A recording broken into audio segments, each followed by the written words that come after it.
Okay, so in this video I will be discussing about syntax, overview of the syntax, how it will be done in Python, and then the comments. Okay, in previous video we have discussed the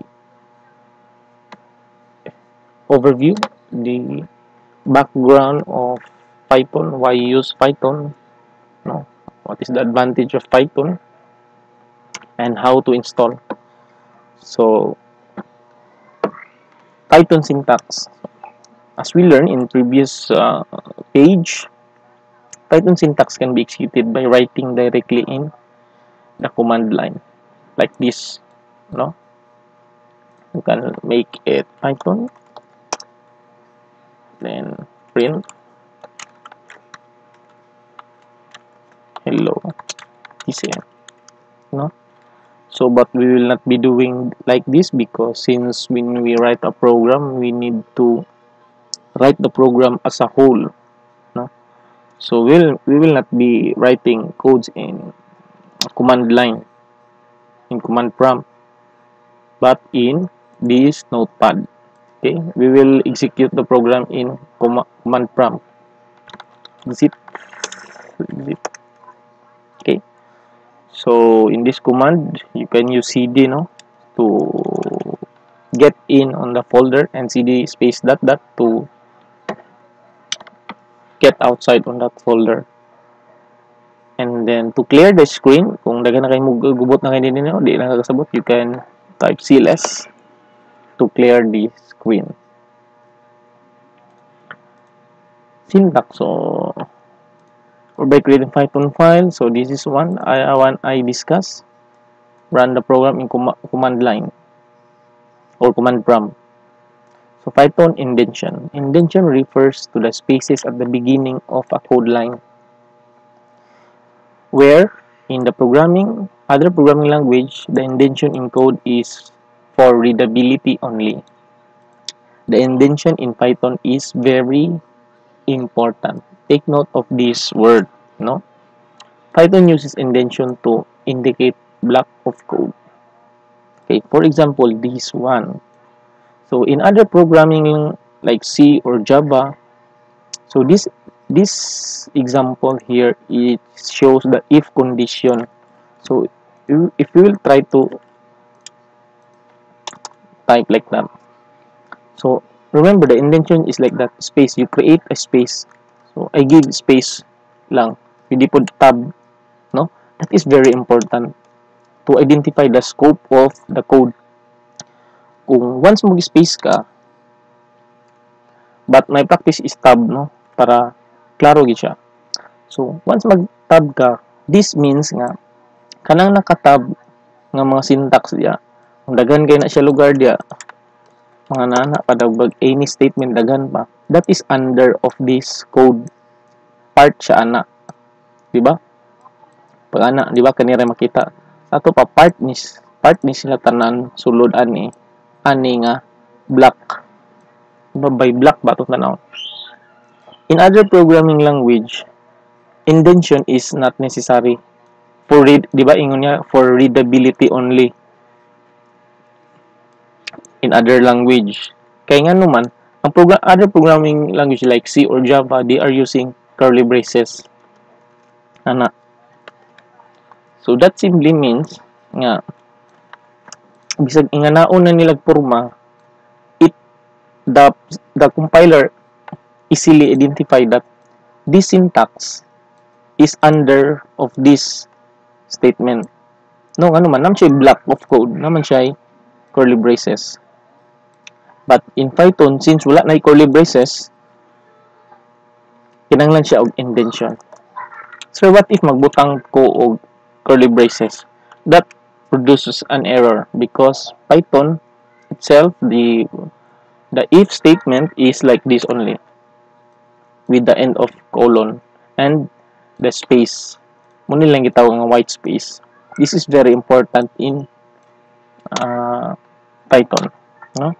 So later on you will know why, how the program provide errors with your statements.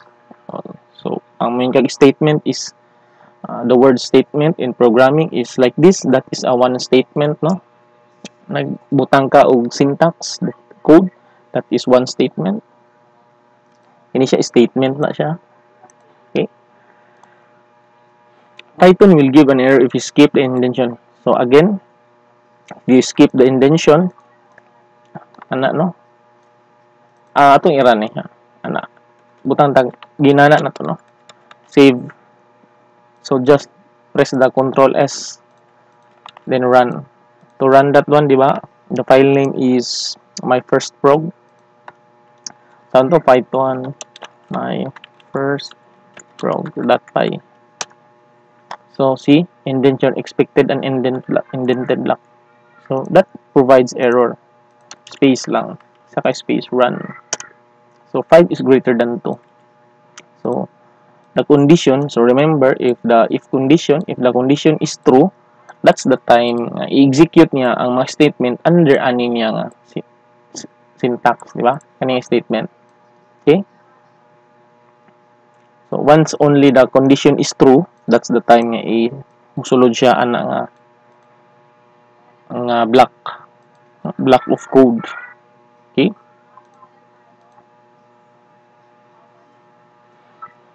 The number of spaces is up to you as a programmer, but it has to be at least 1. So pwede ra siya ka mag-tab. Sa akong ingon lagi, akong practice is tab para klaro gyud. You have to use same number of spaces in the same block of code, otherwise Python will give an error.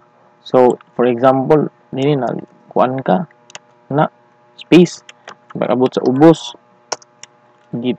gitab nimo kay abi nimo og or nakaduha lang kag space, ana dini isa, save na to, i-run. So that gives an error again. So kinahanglan kung kani sila under na siya ani nga block, kinahanglan pareha ra sa na siya og spaces, number of spaces, ana, di ba? Para walay error. Okay, run. So it prints, that means no error, no? Python variables. So ang variables in Python are created when you assign a value to it. Python has no command for declaring a variable. So ayan nilang about variables, direct lang compared to other programming language. You need to declare it. If integer, you need to int, no? Anyway, we will be discussing that later on. And then comments, if you want to document, no? Kaning comments is kung nakay gusto i-document, comments is useful. And then kung nakay statement nga dili nimo gusto i-run sa Python, you can comment it like this. Diba kani statement man eh. Kani siya mag-error man gini siya kay English words man, no? This is comment. So kung ato ni siyang iparan karon, dili ni siya mag-error kay ngano man naka-comment man ang line. So remember, once naka-comment ang line, dili na siya i-read sa compiler. So this means error-free siya. So we will try copy and then paste, save na to, run. So magawa siya, no? So kung ato na siyang tangtangon ng comment, so mag-provide na siya error. Kaya di mo ni siya Python syntax, no?